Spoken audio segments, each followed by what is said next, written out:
नमस्ते नमस्कार जय हिंद दोस्तों। स्वागत है आपके अपने यूट्यूब चैनल पीसीएस मेकर पे। तो देखिए फ्रेंड्स, हम लोग ज्ञान बिंदु जीएस एकेडमी का जो प्रैक्टिस सेट फ्रेंड्स हम लोग कर रहे थे उसको आगे कंटिन्यू करते हैं।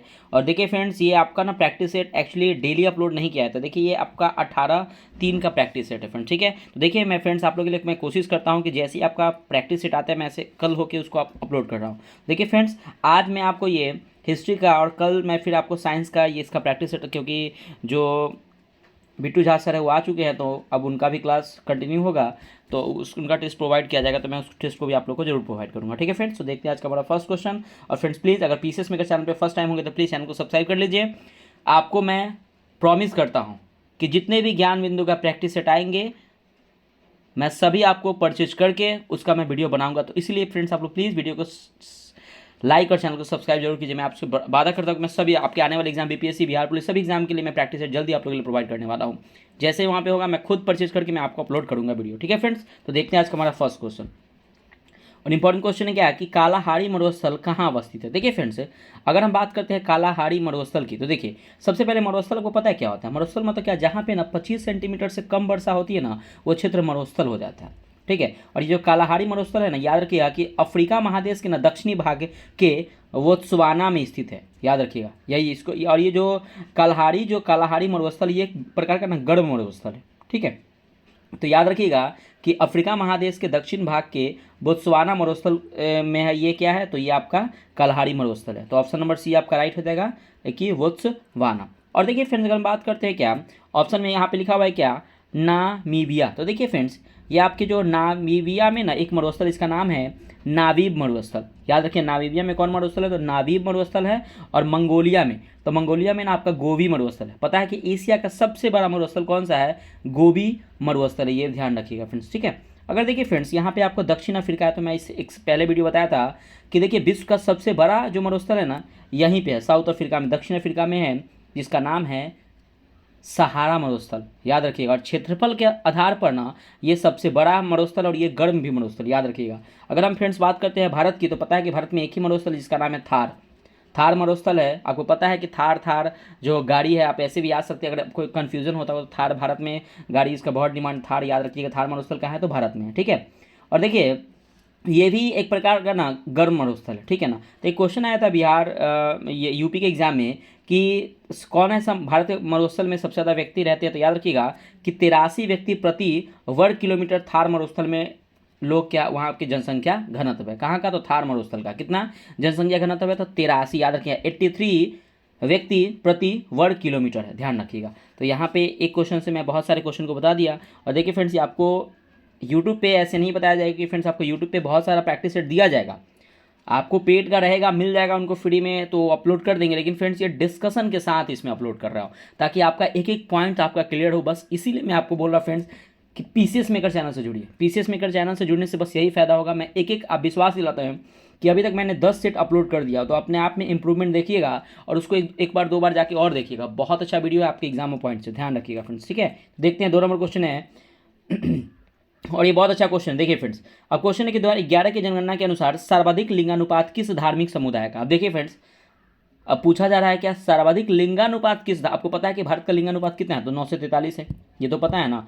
भारत का लिंगानुपात 943 और सबसे ज़्यादा केरल में है, ये भी पता है। लेकिन फ्रेंड्स यहाँ पे क्वेश्चन को थोड़ा सा घुमाया गया है कि सर्वाधिक लिंगानुपात किस धर्म का है। तो आपको पता है फ्रेंड्स, आपके दिमाग में एक ही ऑप्शन आएगा, या तो हिंदू नहीं तो मुस्लिम। तो ये दोनों ऑप्शन आपका गलत है, क्योंकि मैं थोड़ा सा बता देता हूँ कि अगर हम बात करते हैं क्या कि यहाँ पे जो राइट आंसर हो जाएगा ना, ऑप्शन क्या होगा, मैं पहले बता दूँ उसका ऑप्शन। देखिए हिंदू, जो भारत में जो हिंदू का जो लिंगानुपात है ना 931 महिला, यानी कि 1000 पुरुष पर 931 महिला है। मुस्लिम की बात करें तो मुस्लिम में 936 महिला है 1000 पुरुष पर, ठीक है। अगर हम बात करते हैं फ्रेंड्स कि जैन में, तो जैन में याद रखिएगा 940 महिला है 1000 पुरुष पर। अगर हम बात करते हैं क्या कि बौद्ध भी एक बार देख लीजिए, तो बौद्ध में फ्रेंड्स 953 महिला है प्रति 1000 पुरुष पर, ठीक है। और याद रखिए सिख में कितना है फ्रेंड्स, तो सिख में 893 महिला प्रति 1000 पुरुष पर है। और ईसाई में है फ्रेंड्स आपका, याद रखिएगा, 1006 महिला प्रति 1000 पुरुष। तो देखिए सबसे ज़्यादा लिंगानुपात किसका है, तो ईसाई का है, यानी कि ऑप्शन नंबर डी हो जाएगा। इसको नोट डाउन कर लीजिए। और सबसे कम जो लिंगानुपात है किस धर्म का है, तो याद रखिएगा सिख धर्म का है, 893 महिला प्रति 1000 पुरुष पे, ध्यान रखिएगा। ठीक है, तो ऑप्शन नंबर डी इसका राइट आंसर हो जाएगा। अगला 3 नंबर कि निम्नलिखित में से किस जनजाति में नाता प्रथा प्रचलित है। तो देखिए फ्रेंड्स, अगर हम नाता प्रथा का मतलब समझते हैं, इसका मतलब क्या होता है। देखिए फ्रेंड्स, नाता प्रथा का मतलब ये होता है ना कि जिसमें महिला ना अपने पति को छोड़कर किसी दूसरे पुरुष के साथ रहना शुरू कर देता है। याद रखिएगा, मतलब नाता जोड़ लेता है, अपने पति को छोड़ के किसी दूसरे पुरुष के साथ रहना शुरू कर देता है, उसे क्या कहते हैं, नाता प्रथा कहते हैं। और देखिए फ्रेंड्स, ये जो है ना सबसे ज़्यादा ना आपको एक राजस्थान का ना मीना जनजाति है, वहाँ पे ये देखने को मिलता है। तो ऑप्शन नंबर बी हो जाएगा मीना जनजाति, जो राजस्थान में है। नेक्स्ट आपका नागा जनजाति फ्रेंड्स, ये कहाँ है, नागालैंड में है। एक उसके बाद भोटिया जनजाति फ्रेंड्स आपका सिक्किम में है। और देखिए फ्रेंड्स, एक टोडा जनजाति है, ये आपका ना नीलगिरी क्षेत्र में पाया जाता है जनरली। और देखिए फ्रेंड्स, टोडा जनजाति ना एक बहुत चीज़ के लिए फेमस है, क्योंकि यहाँ पे बहुपति प्रथा है। बहुपति प्रथा मतलब क्या है कि एक पत्नी का 4-5 क्या है ना कि पति होते हैं एक पत्नी का, क्योंकि यहाँ पे जब किसी भी अगर पत्नी का अगर बच्ची लड़की अगर जन्म लेती है तो उसको मार दिया जाता है, इसीलिए यहाँ पे बहुपति प्रथा ये टोडा जनजाति में देखने को मिलता है, जो नीलगिरी के क्षेत्र में ये मिलता है। ठीक है, तो ये भी ध्यान रखिएगा। अगला क्वेश्चन आपका 4 नंबर कि चक्रवात की स्थिति में चक्रवात के केंद्र में दाब की दशा क्या होती है। तो इसकी दाब की जो दशा होती है ना फ्रेंड्स, वो क्या होती है, तो निम्न होती है। अगला आपका 5 नंबर, पीछे वाले स्टेट अगर आप दिए होंगे तो ये पता आंसर आप बता दीजिए कि भोरघाट दर्रा कहाँ स्थित है। मैं बताया था भोरघाट थालघाट ये दर्रा जो है कहाँ है फ्रेंड्स, ये आपके महाराष्ट्र में। तो भोरघाट थालघाट दर्रा कहाँ है, महाराष्ट्र में। और याद रखिए फ्रेंड्स, ये जो भोरघाट दर्रा है ना, एक क्वेश्चन यहाँ से आया था कि सबसे पहले रेल दुर्घटना हुआ था ना, यही भोरघाट दर्रा में होता है, यानी कि रेल दुर्घटना पहली बार जो हुई थी वो भोरघाट दर्रा में हुई थी, ध्यान रखिएगा। ठीक है, अब देखिए फ्रेंड्स, अगर बात करते हैं भोरघाट की, तो याद रखिएगा कि मुंबई को पुणे से कौन सा दर्रा जोड़ता है, तो भोरघाट दर्रा जोड़ता है। और मुंबई से नासिक को कौन सा दर्रा जोड़ता है, तो ये थालघाट दर्रा जोड़ता है। ठीक है, मुंबई को नासिक से थालघाट और मुंबई को पुणे से भोरघाट। ठीक है, ये भी ध्यान रखिएगा। अगला क्वेश्चन आपका 6 नंबर की निम्नलिखित में से कौन सा विकल्प असत्य है। देखिए अब हम सबसे पहले बात करते हैं ना फ्रेंड्स, असत्य यहाँ पे खोजा जा रहा है। देखिए असत्य मतलब गलत, इसमें से कौन है, तो सबसे पहले टिहरी परियोजना जो है आपके उत्तराखंड में ना भागीरथी और भिलंगना नदी के संगम पर। याद रखिएगा, बहुत इंपॉर्टेंट क्वेश्चन एग्जाम में पूछा हुआ है कि टिहरी जो आपका परियोजना है वो किस नदी पर है, तो याद रखिएगा भागीरथी और भिलंगना नदी के संगम पर स्थित है उत्तराखंड में। रिहंद जो है आपके उत्तर प्रदेश में रिहंद नदी पर है। मंडी जो है फ्रेंड्स, मंडी परियोजना जो है आपके हिमाचल प्रदेश में व्यास नदी पर है। और ये जो गांधी सागर परियोजना है फ्रेंड्स, ये राजस्थान में नहीं है बल्कि मध्य प्रदेश के चंबल नदी पर है गांधी सागर परियोजना। तो ये भी याद रखिए, ऑप्शन नंबर डी आपका सही हो जाएगा, ये गलत है। अगला 7 नंबर कि तमिलनाडु में शरतकालीन वर्षा अधिकांशतः जिन कारणों से होती हुए हैं। तो देखिए फ्रेंड्स, सबसे पहले बात करते हैं ना कि देखिए भारत में जो वर्षा जो होती है ना, वो दक्षिणी पश्चिमी मानसून से होती है। ठीक है, ये ध्यान रखिएगा। भारत में जनरली जो वर्षा होती है वो दक्षिणी पश्चिमी मानसून से होती है। और भारत में वर्षा का जो डेट है ना, 15 जून से लेके अब 15 सितंबर भारत में वर्षा होती है। ठीक है, अगर हम बात करते हैं क्या कि देखिए अगर हम बात करें तमिलनाडु, तो तमिलनाडु में जो वर्षा होती है ना, अक्टूबर नवंबर के समय में तमिलनाडु में वर्षा होती है। और ये जो वर्षा होती है वो उत्तर पूर्वी मानसून के कारण होती है, यानी कि ऑप्शन नंबर बी आपका सही हो जाएगा, ध्यान रखिएगा। ठीक है, और ये जो उत्तर पूर्वी जो मानसून होती है ना, ये लौटते हुए मानसून भी इसे कहते हैं। उत्तर पूर्वी मानसून को ना लौटता हुआ मानसून भी कहते हैं, ध्यान रखिएगा। अगला क्वेश्चन आपका 8 नंबर कि निम्नलिखित में से कौन सा बाघ अभ्यारण्य महाराष्ट्र में नहीं है। तो देखिए सबसे पहले बात करते हैं ना कि महाराष्ट्र में कौन कौन है, तो याद रखिएगा मेलघाट है, सह्याद्री है और नवेगांव नागजीरा है। लेकिन अगर हम बात करते हैं ना कि दांदेली अंशी, तो देखिए फ्रेंड्स ये दांदेली अंशी ना ये महाराष्ट्र में नहीं बल्कि ये जो है आपके कर्नाटका में स्थित है। दांदेली अंशी कहाँ है बाघ अभ्यारण्य, तो ये कर्नाटका में स्थित है। अगला 9 नंबर कि भारतीय राज्यों सर्वाधिक सदस्य गहनता किस राज्य की है। तो देखिए फ्रेंड्स, आपको पता है कि ये सदस्य गहनता का मतलब क्या होता है, मतलब क्या कि एक फसल वर्ष में एक ही खेत में जितना बार उगाया जाए। मतलब क्या कि क्या सहस्य गहनता किस सबसे ज़्यादा जो फसल, इसका कहने का मतलब ये क्वेश्चन ये हुआ कि कौन सा ऐसा राज्य है जहां एक साल में बहुत सारे किस्म के फसल उगाए जाते हैं। तो ये आपका याद रखिएगा, तो ये टॉप पे है पंजाब। तो पंजाब में क्या है फ्रेंड्स, कम से कम 4-5 फसल एक साल में उत्पादन किया जाता है।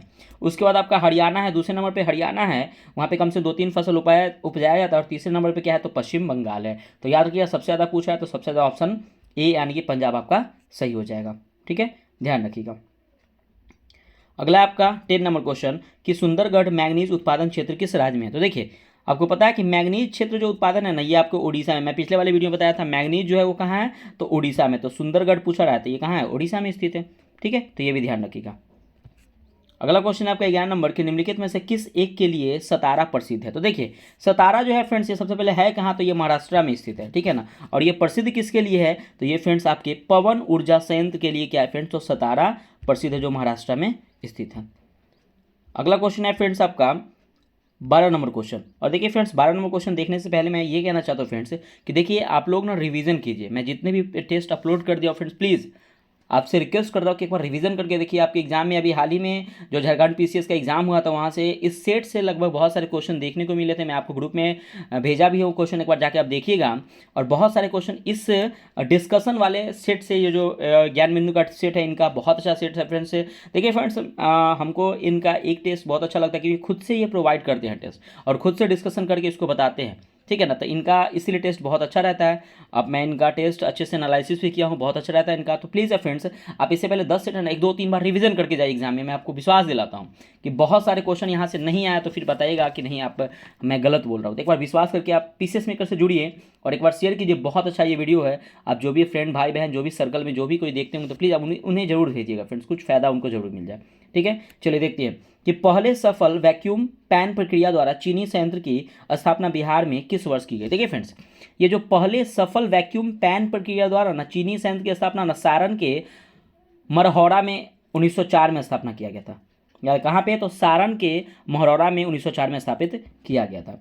अगला 13 नंबर के, निम्नलिखित में से कौन सा विकल्प सही है। तो देखिए इसमें सही खोजा जा रहा है। तो देखिए सबसे पहले बात करते हैं क्या कि डुडुमा जलप्रपात जो है, जलप्रपात किस नदी पर है, तो याद रखिए ये उड़ीसा में ना मुचकुंड नदी पर है। याद रखिएगा कहाँ पे है, तो उड़ीसा में मुचकुंड नदी पर है। नेक्स्ट है आपका कि दसम, ये दसम जो फ्रेंड्स है ना झारखंड में कांची नदी पर। याद रखिए कांची नदी पर है, सही है। और ऑप्शन नंबर बी आपका सही हो जाएगा। यानी कि ककोलत जो है ना फ्रेंड्स, ये ककोलत जो है फ्रेंड्स ये कहाँ पे है, तो ककोलत जो है आपका बिहार के नवादा जिले में, और चचाई जो है फ्रेंड्स आपके मध्य प्रदेश में। तो याद रखिएगा यहाँ पे ऑप्शन नंबर बी सही हो जाएगा।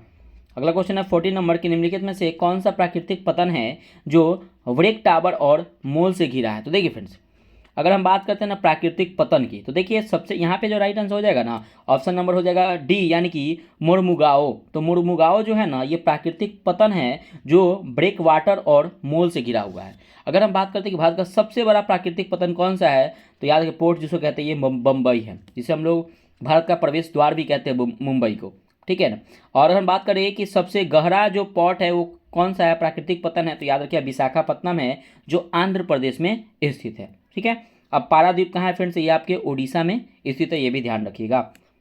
अगला क्वेश्चन है आपका 15 नंबर कि ओडिसी शास्त्रीय नृत्य किस राज्य के। तो देखिए फ्रेंड्स ओडिसी जो है सिंपल सा है कि ओडिशा का ये शास्त्रीय नृत्य है। और पता है फ्रेंड्स कि आपका शास्त्रीय नृत्य कितने होते हैं, तो ये शास्त्रीय नृत्य संख्या 7 है, 7 राज्यों में होती है। अगर हम बात करते हैं क्या कि कथकली जो होता है वो कहाँ होता है फ्रेंड्स, कथकली जो होता है केरल में होता है। कथक कहाँ होता है फ्रेंड्स, उत्तर प्रदेश में। तो देखिए फ्रेंड्स अगर हम बात करते हैं असम में कौन सा शास्त्रीय नृत्य होता है, और देखिए उत्तर प्रदेश में जो कथक होता है ना, तो एक क्वेश्चन यहाँ से बनता है कि कौन सा ऐसा नृत्य है जिसका हिंदू और इस्लामी दोनों धर्म से प्रभावित है। हिंदू और इस्लामी, मात्र याद रखिएगा ये उत्तर प्रदेश का जो कथक जो नृत्य है ना, वो हिंदू और इस्लामी दोनों धर्म से प्रभावित है, ये ध्यान रखिएगा। हमारा सबसे प्राचीनतम जो नृत्य है कौन सा है, तो भरतनाट्यम है जो तमिलनाडु में है, याद रखिएगा। ठीक है, तो ऑप्शन के अकॉर्डिंग ऑप्शन नंबर ए हो जाएगा। 16 नंबर क्वेश्चन है कि महात्मा बुद्ध को महापरिनिर्वाण की प्राप्ति कहाँ हुई थी। सबसे पहले फ्रेंड्स महापरिनिर्वाण का मतलब समझते हैं, इसका मतलब होता है मृत्यु, द डेथ। तो का क्वेश्चन ये पूछा जा रहा है कि इनकी डेथ कब हुई थी, कहाँ हुई थी। तो देखिए फ्रेंड्स अगर बात करते हैं क्या कि भगवान जो बुद्ध थे, इनका जो ज्ञान की प्राप्ति हुई थी बोध गया में ज्ञान की प्राप्ति हुई थी पीपल वृक्ष के नीचे। ठीक है, और इनकी मृत्यु जो हुई थी ना वो 489 यानी कि 489 ईसा पूर्व, याद रखिएगा, में मल की राजधानी कुशीनगर में हुई थी। ठीक है ना, और याद रखिएगा तो यहाँ पे राइट आंसर हो जाएगा ऑप्शन नंबर सी, कुशीनगर में हुई थी। और याद रखिए क्वेश्चन यहाँ पे बनता है कुशीनगर से कि महापरिनिर्वाण मंदिर कहाँ स्थित है। तो याद रखिए जहाँ पे उनका डेथ हुआ है तो कुशीनगर में। तो महापरिनिर्वाण जो मंदिर है वो बौद्ध भगवान का कहाँ है, तो कुशीनगर में स्थित है। ठीक है, अब देखिए सारनाथ में पता है फ्रेंड्स क्या हुआ था, सबसे पहले ज्ञान की प्राप्ति उन्होंने सारनाथ में ही दिए थे। ठीक है, और सबसे ज़्यादा कहाँ दिए थे, श्रावस्ती में दिए थे। तो ये भी ध्यान रखिएगा। तो ऑप्शन नंबर सी हो जाएगा मल। अगला क्वेश्चन है आपका 17 नंबर की, निम्नलिखित में से अशोक के कौन सा अभिलेख बिहार से संबंधित नहीं है? तो देखिए सबसे पहले क्या कि रामपुरवा, लौरिया अरेराज और लौरिया नंदनगढ़, ये तीनों का संबंध बिहार से है। ठीक है, ये तीनों का संबंध चंपारण में है तीनों। अगर हम बात करते हैं कि प्रयाग स्तंभ लेख, तो ये यूपी में है, तो ये भी ध्यान रखिएगा। तो ऑप्शन नंबर बी आपका सही हो जाएगा। अगला 18 नंबर की, पायलो की गीत निम्न में से किसकी रचना है? तो देखिए पायलो की गीत जो है ना, ये निम्न में से किसकी रचना है? तो ये है फ्रेंड्स आपको इलांगे आदिगल की रचना। याद रखिए इलांगे आदिगल की रचना है। अगला क्वेश्चन आपका 19 नंबर की, गुप्त काल में स्वर्ण मुद्राएं को क्या कहा जाता था? तो देखिए फ्रेंड्स अगर हम बात करते हैं गुप्त काल में, तो गुप्त काल में सॉरी, तो गुप्त काल में स्वर्ण मुद्राएं को दिनार कहा जाता था। ठीक है, ये ध्यान रखिएगा। और गुप्त काल में चांदी के सिक्के को रुपया यानी कि रुपयक कहा जाता था, ये भी याद रखिएगा। अगला क्वेश्चन है आपका 20 नंबर कि निम्नलिखित में से कौन सा अमेरिका के स्वतंत्रता संग्राम का तत्कालिक कारण था? तो देखिए फ्रेंड्स सबसे पहले कि अमेरिका भी ना गुलाम था। किसके गुलाम था? तो अमेरिका का जो जो 13 राज्य है ना, वो ब्रिटेन से गुलाम था। जिस प्रकार से हम गुलाम थे उसी प्रकार से क्या था कि अमेरिका भी 13 राज्य से ब्रिटेन का गुलाम था। अब हुआ क्या कि एक बार की घटना है क्या कि जब अमेरिका में स्वतंत्रता संग्राम का तत्कालिक कारण ये था कि बोस्टन की चाय पार्टी जो हुई थी वो 16 दिसंबर, याद रखिएगा 16 दिसंबर 1773 में हुआ था। वहाँ पे क्या हुआ था कि अंग्रेज सब चाय जो लेके आए थे बोस्टन में, तो वहाँ पे क्या हुआ था कि नदी से जो अमेरिकी लोग हैं वो चाय को फेंक दिए थे। तो वहाँ से ये विद्रोह संग्राम शुरू हुआ। और उसके बाद क्या हुआ कि जब ये संग्राम शुरू हुआ तो जॉर्ज वाशिंगटन के नेतृत्व में अमेरिका को ब्रिटेन की आज़ादी मिली थी, यह भी ध्यान रखिएगा। और सबसे पहले अगर हम लोग आज अमेरिका की बात करते हैं तो अमेरिका का जो सबसे पहले जो राष्ट्रपति थे कौन थे? जॉर्ज वाशिंगटन बनी थे। उन्हीं के नेतृत्व में क्या होता अमेरिका को आज़ादी मिली थी। कब? तो 16 दिसंबर 1773 को हुई थी बोस्टन की चाय पार्टी के बाद। ठीक है, तो ये भी ध्यान रखिएगा। तो ऑप्शन नंबर डी होगा, तत्कालिक कारण यही था। अगला क्वेश्चन आपका 21 नंबर कि ट्राफलगर का युद्ध किन दो देशों के बीच हुआ था? तो सबसे पहले कि ट्राफलगर का युद्ध हुआ कब था? तो यही हुआ था फ्रेंड्स 1805 में, डेट याद रखिएगा। और ये जो हुआ था ना वह इंग्लैंड एवं फ्रांस के बीच में यानी कि नेपोलियन के बीच में हुआ था। ठीक है, 1805 में हुआ था। अब देखिए यहाँ पे ऑप्शन में है क्या, यूरोपीय राष्ट्र एवं नेपोलियन, ये हुआ था ना लिप्चिग। क्या बताया फ्रेंड्स? लिप्चिग। याद रखिएगा कि लिप्चिग का युद्ध हुआ था फ्रेंड्स 1813 में हुआ था। तो ये भी ध्यान रखिएगा। ठीक है, अब देखिए फ्रेंड्स यहाँ पे आपका कि मित्र राष्ट्रों एवं नेपोलियन, तो देखिए फ्रेंड्स मित्र राष्ट्र एवं नेपोलियन के बीच में ना वाटरलू का युद्ध हुआ था। कब? तो 1815 में। बहुत इंपॉर्टेंट है, वाटरलू का युद्ध कब हुआ था? 1815 में हुआ था। तो ऑप्शन नंबर वहाँ पे बी आपका सही हो जाएगा। अगला आपका 22 नंबर क्वेश्चन कि किताब ए नौरस की रचना किस बहमानी शासक द्वारा किया गया? तो देखिए किताब ए नौरस की जो रचना किया गया था ना वो इब्राहिम आदिल शाह द्वितीय के द्वारा किया गया था। तो यहाँ की ऑप्शन नंबर सी हो जाएगा कि किताब ए नौरस की रचना इब्राहिम आदिल शाह द्वितीय के द्वारा किया गया। अगला क्वेश्चन आपका 23 नंबर कि सल्तनत काल में दीवान ए इंसा संबंधित था। तो देखिए सल्तनत काल में ना दीवान ए इंसा जो संबंधित था ना किससे था? तो पत्राचार विभाग से संबंधित था। ठीक है, तो पत्राचार विभाग से क्या था? तो दीवान ए इंसा संबंधित था। अब देखिए फ्रेंड्स ऑप्शन ए में है दान विभाग। तो देखिए दीवान ए खैरात के नाम से दान विभाग को जानते थे। ठीक है, अगर दीवान ए खैरात की स्थापना गठन किसने किया था? फिरोज शाह तुगलक ने। याद रखिएगा दीवान ए खैरात की स्थापना किसने किया? तो दीवान ए खैरात की स्थापना फिरोज शाह तुगलक ने किया। नेक्स्ट है आपका सैन्य विभाग। तो सैन्य विभाग को ना हम लोग दीवान ए अर्ज कहा जाता था, बलबन ने इसका स्थापना किया था। बलबन ने सैन्य विभाग का स्थापना दीवान ए अर्ज की स्थापना किया था। नेक्स्ट है कृषि विभाग। तो आपको पता है कि दीवान ए को ही कहा था, मोहम्मद बिन तुगलक ने इसकी स्थापना किया था। तो ऑप्शन नंबर आपका बी हो जाएगा। अगला 24 नंबर की अकबर ने टोडरमल बंदोबस्त की शुरुआत किस वर्ष किया था? तो सबसे पहले बात करते हैं ना, देखिए अकबर के दरबार में जो टोडरमल रहता था ना वो वित्तीय विभाग का विशेषज्ञ था, मतलब जो भी लेन देन का काम होता था वो देखता था। अगर हम बात करते हैं तो यहाँ पे जो इसकी शुरुआत जो हुई थी ना वो 1580 में हुई थी। ठीक है, अगर हम डेट में यहाँ पे एक डेट देखिएगा ध्यान 1575 में तो फतेहपुर सीकरी की स्थापना हुआ था। ठीक है ना, तो फतेहपुर सीकरी में ना इबादत खाने का निर्माण अकबर ने किया था 1575 ईस्वी में। अब देखिए 1578 है, तो 1578 में ना अकबर ने सभी धर्म के गुरु को मतलब कि आने को मतलब इजाही दिया था 1578 में।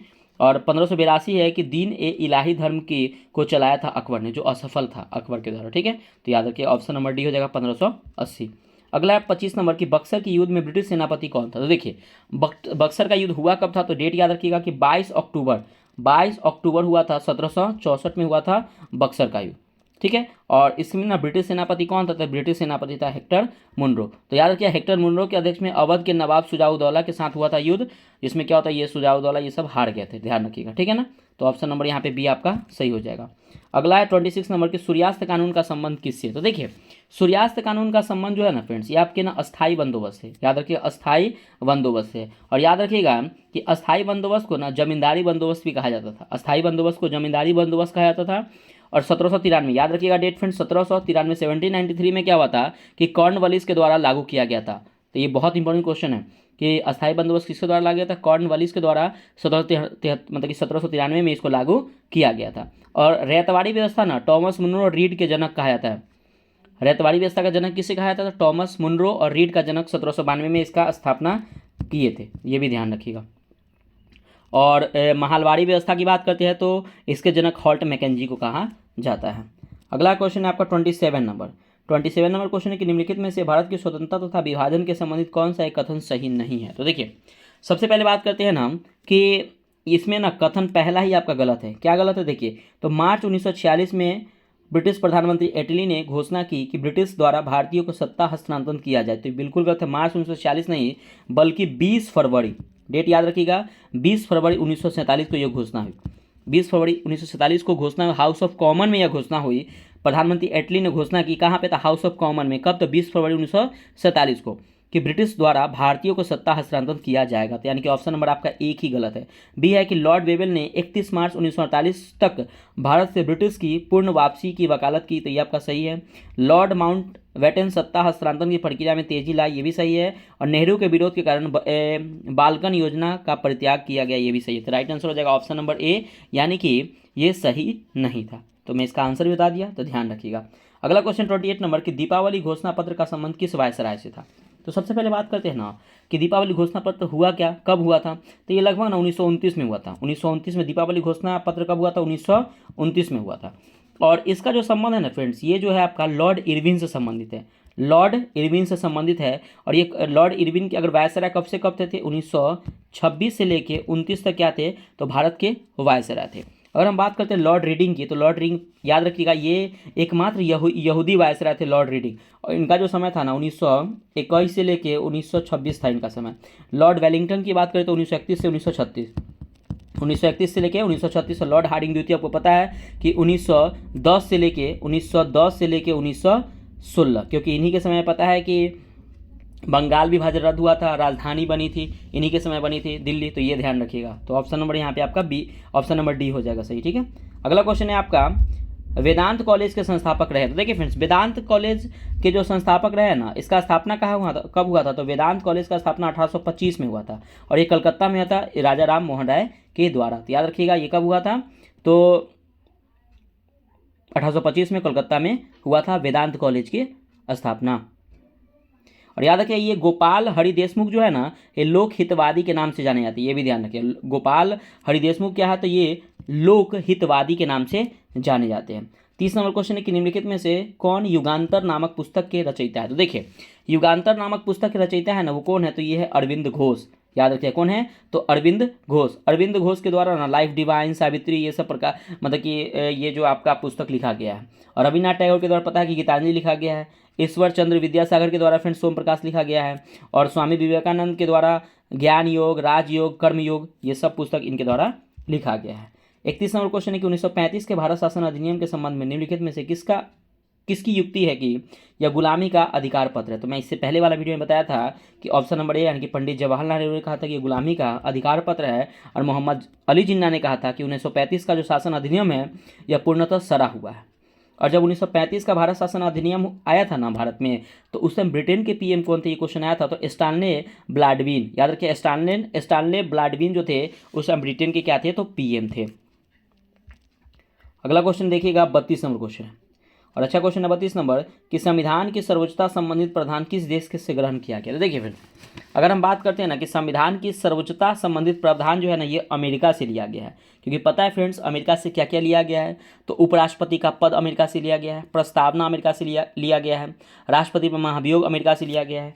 ऑस्ट्रेलिया से क्या लिया? समवर्ती सूची ऑस्ट्रेलिया से लिया गया है। प्रस्तावना का भाषा लिया गया ऑस्ट्रेलिया से और प्रस्तावना किससे लिया गया? तो अमेरिका से लिया गया, ये ध्यान रखिएगा। और ब्रिटेन से संसदीय व्यवस्था, शासन व्यवस्था लिया गया है। एकल नागरिकता ब्रिटेन से लिया गया है। तो बहुत सारे ऐसे पॉइंट है जो ब्रिटेन से लिया गया है। अब कनाडा से क्या लिया गया, तो राज्यपाल की नियुक्ति जो है फ्रेंड्स वो कनाडा से लिया गया है।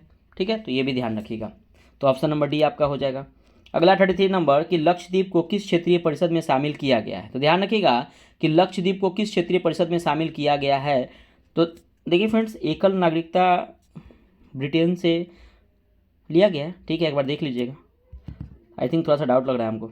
हाँ, देख लीजिएगा फ्रेंड्स। ठीक है, तो देखिए 33 नंबर क्वेश्चन है क्या कि लक्षद्वीप को किस क्षेत्रीय परिषद में शामिल किया गया है। तो देखिए, अगर हम बात करते हैं ना कि भारत में ना 6 क्षेत्रीय परिषद में शामिल है। भारत का जो 6 क्षेत्रीय जो है परिषद में शामिल है, इसमें से लक्षद्वीप और अंडमान निकोबार द्वीप समूह जो है ना किसी भी क्षेत्रीय परिषद में शामिल नहीं है। तो इनमें से कोई नहीं है, ऑप्शन नंबर डी हो जाएगा। याद रखिए, लक्षद्वीप और अंडमान निकोबार द्वीप समूह परिषद में कोई भी क्षेत्रीय परिषद में शामिल नहीं है। 34 नंबर क्वेश्चन है कि निम्नलिखित में से कौन अंतर्राज्यीय परिषद गठन करने के लिए अधिकृत है। तो देखिए, अंतर्राज्यीय परिषद का गठन ना सरकारी आयोग की सिफारिश पर होता है, और ये कौन करता है इसका गठन, तो राष्ट्रपति करता है। तो ये ध्यान रखिएगा, ऑप्शन नंबर बी आपका सही हो जाएगा। अगला आपका 35 नंबर कि भारत की संसद उनके किसके द्वारा मंत्रिपरिषद के कृत्यों के ऊपर नियंत्रण रखती है। तो ये स्थगन प्रस्ताव, प्रश्नकाल और अनुपूरक प्रश्न, यानी कि ऑप्शन नंबर डी सभी से कृत्य के ऊपर नियंत्रण रखती है। अगला क्वेश्चन है 36 नंबर कि निम्नलिखित में से कौन सा अनुच्छेद राज्यों के लिए उच्च न्यायालय होगा। तो देखिए, अगर हम बात करते हैं फ्रेंड्स कि राज्यों में एक हाईकोर्ट होगा, तो ये अनुच्छेद 214 में ये कहा गया है कि राज्यों में, अब प्रत्येक राज्यों में क्या होगा कि एक हाईकोर्ट होगा। और बात करते हैं फ्रेंड्स की अनुच्छेद 216, तो राज्यों में हाईकोर्ट का गठन होगा। प्रत्येक राज्यों के लिए उच्च न्यायालय होगा तो अनुच्छेद 214 में, और राज्यों में हाईकोर्ट का गठन होगा अनुच्छेद 216 में कहा गया। अनुच्छेद 217 में क्या कहा गया है, तो हाईकोर्ट जो हमारा उच्च न्यायालय है ना, उच्च न्यायालय के न्यायाधीश की नियुक्ति राष्ट्रपति करेगा, अनुच्छेद 217 में कहा गया है। और अनुच्छेद 222 में कहा गया है कि हाईकोर्ट के न्यायाधीशों को ट्रांसफर राष्ट्रपति के द्वारा किया जाएगा, यह अनुच्छेद 222 में कहा गया है। तो ऑप्शन नंबर यहाँ पे सी हो जाएगा, अनुच्छेद 214। अगला 37 नंबर कि निम्नलिखित में से कौन सा पदाधिकारी कार्यवाहक राष्ट्रपति के रूप में कार्य नहीं करता है। तो देखिए, अगर हम बात करते हैं क्या कि अनुच्छेद 65 में कहा गया है कि अगर राष्ट्रपति पद पे ना हो तो उपराष्ट्रपति क्या होगा, अनुच्छेद 65 के तहत वो कार्य कर सकता है। अगर फ्रेंड्स कि राष्ट्रपति और उपराष्ट्रपति दोनों कार्य मतलब कि पदाधिकारी पे उस टाइम पद पे ना हो, तो अनुच्छेद 70 के तहत भारत के मुख्य न्यायाधीश और सर्वोच्च न्यायालय के वरिष्ठ न्यायाधीश, ये दोनों में से कोई जो रहेंगे तो वो पद धारण कर सकते हैं। लेकिन राज्यपाल की इसमें कोई प्रावधान नहीं है कि वो कार्यवाहक राष्ट्रपति का कार्य कर सकते। तो ऑप्शन नंबर डी हो जाएगा, राज्यपाल। अगला क्वेश्चन आपका 38 नंबर कि जब कोई व्यक्ति गिरफ्तार किया जाता है और पुलिस अभिरक्षा में विरुद्ध है और यह प्रतीत होता है कि वह अन्वेषण 24 घंटे में पूरा नहीं किया जा सकता है, तो अभियुक्त को अधिकतम कितनी अवधि के लिए पुलिस अभिरक्षा में रखा जा सकता है। तो ये 15 दिनों के लिए, ध्यान रखिएगा। अगला क्वेश्चन है आपका 39 नंबर कि विधि के समान संरक्षण का उद्घोषण भारतीय संविधान के किस अनुच्छेद में है। तो देखिए, विधि के समान संरक्षण जो अनुच्छेद 14 में है, ध्यान रखिएगा। अब अनुच्छेद 15 में क्या है, और याद रखिएगा विधि के जो समान संरक्षण है अमेरिका से लिया गया है, अमेरिका देश से लिया गया है। अनुच्छेद 15 में है सामाजिक समानता। अनुच्छेद 13 में देखिए, अनुच्छेद 12 से 35 आपका मौलिक अधिकार, तो अनुच्छेद 13 याद रखिए मौलिक अधिकार से संबंधित है। ठीक है, और 12 में क्या है, तो 12 याद रखिएगा कि राज्य की परिभाषा है, ध्यान रखिए। नेक्स्ट क्वेश्चन है आपका 40 नंबर क्वेश्चन कि राज्य वित्त आयोग की चर्चा भारतीय संविधान के किस भाग से है। तो याद रखिएगा, राज्य वित्त आयोग की चर्चा भारतीय संविधान के किस भाग से है। देखिए, राज्य वित्त आयोग का ना अनुच्छेद 243 आई में कहा गया है, 243 आई में कहा है। 243 आई जो है ना, ये फ्रेंड्स किससे है, तो पंचायत से संबंधित है। याद कीजिए, मैं बताया था आपको। तो 243 आई पंचायत से संबंधित है, तो ये भाग 9 से संबंधित होगा, यानी कि भाग 9 में आपका क्या है, तो पंचायत है। भाग 6 में आपका क्या है, तो राज्य की शासन है।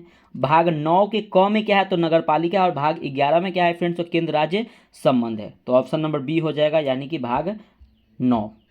अगला क्वेश्चन है आपका 41 नंबर कि राष्ट्रीय अनुसूचित जाति आयोग कितनी सदस्यीय निकाय है। तो देखिए फ्रेंड्स, राष्ट्रीय अनुसूचित जाति में जो है ना वो 5 सदस्यीय निकाय है, जिसमें से एक आपका क्या है, तो अध्यक्ष है, एक उपाध्यक्ष होते हैं, 3 क्या होते हैं, तो सदस्य होते हैं। तो ऑप्शन नंबर सी हो जाएगा 5, ध्यान रखिएगा। अगला आपका 42 नंबर कि संसद तथा राज्य विधानसभाओं के भंग होने के परिणाम स्वरूप निर्धारित अवधि से पहले होने वाले चुनाव को क्या कहते हैं। तो देखिए फ्रेंड्स, इसको ना हम लोग ना मध्यावधि चुनाव कहते हैं, ध्यान रखिए। क्या कहते हैं, तो मध्यावधि चुनाव कहते हैं। मतलब संसद तथा राज्य विधानसभाओं के भंग होने के परिणाम स्वरूप निर्धारित अवधि से पहले होने वाले चुनाव को मध्यावधि चुनाव कहते हैं। अगला आपका 43 नंबर कि भारत सरकार के द्वारा ई गवर्नेंस योजना किस वर्ष अनुमोदित किया गया है। तो ये जो फ्रेंड्स अनुमोदित किया गया ना, 2006 में अनुमोदित किया गया है।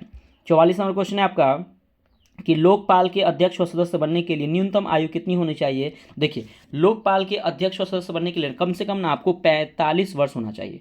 आपको पीएम सीएम बनने के लिए पता है कि 25 वर्ष होना चाहिए। राष्ट्रपति राज्यपाल बनने के लिए 35 वर्ष होना चाहिए। तो ऐसे ही होना चाहिए, ठीक है। तो ये भी ध्यान रखिएगा। अगला क्वेश्चन है 45 नंबर की, भूमि सुधार किस विषय के अंतर्गत आता है। देखिए, भूमि सुधार जो है ना फ्रेंड्स, ये राज्य सूची के अंतर्गत आता है। अगला 46 नंबर की, कूच बिहार कप का संबंध किस खेल से। देखिए, कूच बिहार कप जो है ना, ये क्रिकेट से संबंधित है। ये बिहार में है। इसका स्थापना ना लगभग 1944-45 में हुआ था, ध्यान रखिएगा। तो कूच बिहार कप संबंध किससे है, तो क्रिकेट से संबंधित है। अगला 47 नंबर की, वॉलीबॉल किस परिसर में खेला जाता है। तो पता है कि वॉलीबॉल जो होता है ना, वो कहाँ, तो कोर्ट में खेला जाता है फ्रेंड्स, कोर्ट में। अगला क्वेश्चन है 48 नंबर की, राष्ट्रीय कृषि तथा ग्रामीण विकास बैंक यानी कि नाबार्ड की स्थापना किस समिति के सिफारिश पर हुआ था। सबसे पहले नाबार्ड का स्थापना कब हुआ था, तो ये हुआ था, डेट याद रखिएगा, 12 जुलाई 1942 को नाबार्ड का स्थापना हुआ था। और ये छठी पंचवर्षीय योजना के तहत नाबार्ड का स्थापना हुआ था। और ये हुआ था शिव रमन समिति के सिफारिश पर। 49 नंबर क्वेश्चन के बाद में, पहली बार ट्रेजरी बिल किस वर्ष निर्गत की गई थी। तो पहली बार ट्रेजरी बिल आई थी 1917 ईस्वी में। अगला 50 नंबर की, राजस्व घाटा क्या है। तो राजस्व घाटा जो होता है, राजस्व व्यय माइनस राजस्व प्राप्ति, यानी कि ऑप्शन नंबर बी आपका सही हो जाएगा। ठीक है फ्रेंड्स, तो देखिए यहाँ पे जो आपका जो टेस्ट सीरीज है फ्रेंड्स, यहाँ पे कंप्लीट होता है फ्रेंड्स। तो प्लीज़ अभी तक वीडियो को लाइक नहीं किए फ्रेंड्स, प्लीज़ यहाँ पे लाइक का बटन होगा फ्रेंड्स, एक बार लाइक का बटन प्रेस कर दीजिएगा और चैनल को सब्सक्राइब जरूर कीजिएगा फ्रेंड्स, क्योंकि आपके आने वाले जितने भी टेस्ट सीरीज है बहुत इंपॉर्टेंट है। और आई थिंक कल वाला जो टेस्ट सीरीज होगा वो साइंस का होगा, तो मैं उसको भी अपलोड करूँगा पूरे डिटेल में डिस्कशन के साथ में उसको अपलोड करूंगा फ्रेंड्स। तो प्लीज़ पीसीएस मेकर चैनल से जुड़ जाइए। वीडियो कैसा लगा कमेंट करके बताइए। हो सके फ्रेंड्स आप किसी भी चैनल ग्रुप में अगर जुड़े होंगे तो प्लीज़ आप उसे शेयर जरूर कीजिएगा। ठीक है फ्रेंड्स, तो मिलते हैं नेक्स्ट वीडियो में। बाय बाय, जय हिंद दोस्तों।